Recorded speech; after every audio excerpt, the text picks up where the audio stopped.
Broadcasting live from somewhere in the Shadow Realm, this is YuGiOh Deck Talk. Here's your host, Doug Dimmaduel.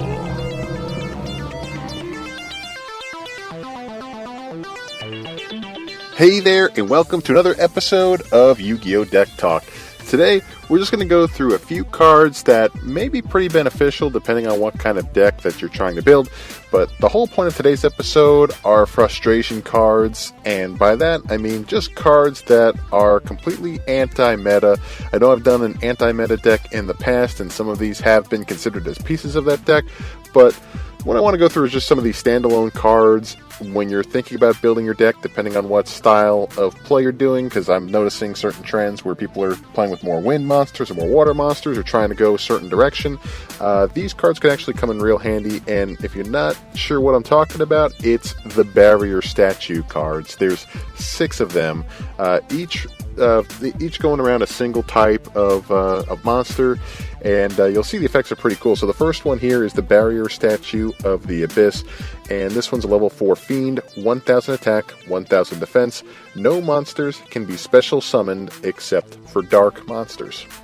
So what this basically does is if you're running a deck where you're doing a heavy emphasis on dark monsters, for example, I know I'm a big fan of the Red Eyes support and the Red Eyes archetype.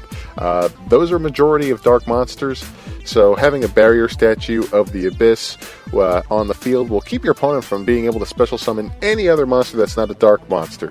The one drawback to this one is that it seems like there are quite a few monsters that do go around the dark type, so maybe this one may not be the best standalone. But what this will do is keep your opponent from using other types of monsters, so you'll keep it in the dark realm, basically. That's basically where you're going with this card. The next one here is the Barrier Statue of the Drought. It's a level 4 rock, 1000 attack, 1000 defense. No monsters can be special summoned except for earth monsters. So this one's pretty cool too. I know I was toying around with the Magnet Warrior deck. Those are a lot of Earth monsters. At least this one's pretty cool too, because if you're not, if your opponent is not playing an Earth type deck like you are, and you're able to get Barrier Statue of the Drought out there, this one could work out really nicely for you. Now, also too, we have the next one. Barrier Statue of the Heavens. It's a level 4 fairy, 1000 attack, 1000 defense. No monsters can be special summoned except for light monsters. So you can see where we're going here with this one, and I know that there's quite a few decks that run light monsters. I know there's decks that run light machine type monsters. I believe that a majority of the ABC deck is light. Think about your Blue Eyes decks; those are a lot of light monsters as well. So you got to consider those when you're building that type of deck. But Barrier Statue of the Heavens is the ideal card if you're doing a deck that revolves around a majority of light monsters, and I'm pretty sure quite a few fairy cards are light as well. So just really something to consider here. Next we have Barrier Statue of the Inferno. It's a level 4 Pyro, 1000 attack, 1000 defense. Neither player can special summon monsters except fire monsters. So this one's cool too. I like, I personally like trying to build fire decks. Haven't built one lately, but if I did, this would be an absolute staple in the deck. And the next one here we have is Barrier Statue of the Stormwinds. This card is one that I'm starting to see just more in the general meta being used. It seems like since this is probably one of the least common types of monsters that are being used, this is the most, I guess, all around good card. Again, it's the same thing, level 4 Winged Beast, 1000 attack, 1000 defense. No monsters can be special summoned except for wind monsters. So if you're running a wind deck, which it depends on what you're doing here, but it seems like most of the more formidable monsters that people are currently using in the current structure, you're not seeing as many wind type monsters in that grouping. Now, I mean, of course, there's stuff like Castell and monsters like that who I believe are wind type monsters, but for the most part, this one is definitely one that I think is more of a catch-all. The next one here we have, and this is the last of the barrier statues that we're going to be talking about today, is the Barrier Statue of the Torrent. It is a level 4 Aqua, 1000 attack, 1000 defense. Neither player can special summon monsters except water monsters.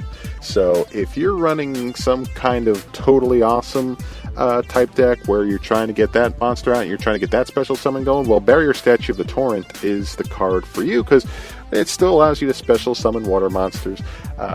Personally, I've been toying around with the idea of doing some kind of nostalgic throwback deck involving classics like Levia Dragon and stuff like that, but Barrier Statue of the Torrent is really giving me the idea that this is going to be an absolute 3 of in any type of water deck. Because it doesn't matter, you can special summon water monsters all day long if that's the deck that you're running, but having Barrier Statue of the Torrent limits your opponent to sticking around and just having to use their water monsters for special summons. Now, the thing that I like about these Barrier Statue cards is that it's not they're not the most weak cards in the world, and granted, I know it's laughable seeing a 1000 attack and 1000 defense on this card, but it's not the worst thing, because the first thing that I think of is a card like Jowgen, which is it's a spellcaster with 200 attack that has pretty much the same effect where neither player can special summon any monsters. It doesn't limit it to a specific type, but usually these cards are fairly weak. Now, these barrier statues are still not as strong as Pachycephalo, which is the one that which is another one of the cards that prevent both players from special summoning. But even Pachy doesn't necessarily limit you to only special summoning a specific type of monster. These barrier statues do. So that's why I like these, that they're able to give you some control. But if you want to build a deck that incorporates all of the barrier statues and really just kind of messing up your opponent big time, there's a trick to keep your opponent from special summoning any monsters, and I guess you as well, since the effects include everybody. But all you need to do is put on the field 2 different barrier statues that are different ones. So say, for example, you put a barrier statue of the Abyss and a barrier statue of the Heavens on the field. Well, since both have the effects where no monsters can be special summoning except for that certain type of monster, the other monster also has that same effect. Barrier Statue of the Heavens would have the same effect as Barrier Statue of the Abyss, but targeting an exception of a different type. But since they're each basically counteracting each other, it essentially means that no monsters can be special summoned.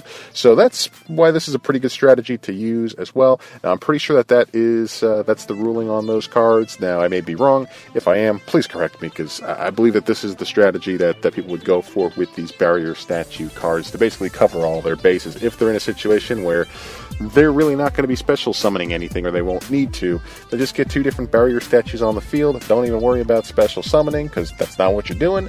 And go from there. And at the end of the day, depending on what your opponent has and doesn't have, or if they're relying on special summoned monsters to try and clear your board, well, tough luck to them. They're going to have a lot of trouble getting these monsters off your field. Now, I guess the name of the game, if you're running a deck that heavily involves barrier statues as a method of keeping your opponent from special summoning, highly suggest using different cards that are able to protect these monsters and keep them on the field. Stuff that could potentially boost their attack. I can't remember the one card, but there is a card that will give you 100 attack higher than whatever monster you're attacking or is attacking your monster, so there's no way that your opponent can get over your barrier statue card. There's even cards like Swords of Revealing Light. Now, I know that's a really big throwback, but it means your opponent won't be able to attack you for 3 different turns. So, as long as that card's still on the field. So, it's just ways to keep these monsters on the field. You want to think about being able to protect these guys while you're on the while they're on the field. So, that's just part of the strategy of doing this. But I wanted to bring this set of cards up because I feel like they can be applied in so many different ways. Not just in a specific deck type where you have just darks or just fire or just water, but pretty much in general decks too. Now, like I said, the Barrier Statue of the Stormwinds, that seems to be the most popular go-to. But at the same time, too, any of these, depending on what you're starting to see based on your experience at your local events or your local tournaments, maybe you're seeing that nobody is playing fire decks or any fire monsters at all. So maybe putting in a Barrier Statue of the Inferno may take care of all of your opponents at your local regional. So take a lot of that into account when you're deciding which barrier statue is the best for your deck, or if you want to add one to your deck at all. But overall, I highly recommend these cards. You could pick them up. They're not the most expensive thing in the world. You could go find them on eBay. They're a few dollars a piece. And some of the tournament packs that you're able to get from the official tournament stores, those OTS packs, you're able to draw some of these out. I did get a few copies of Barrier Statue of the Inferno, and I did get a Barrier Statue of the Torrent, I believe.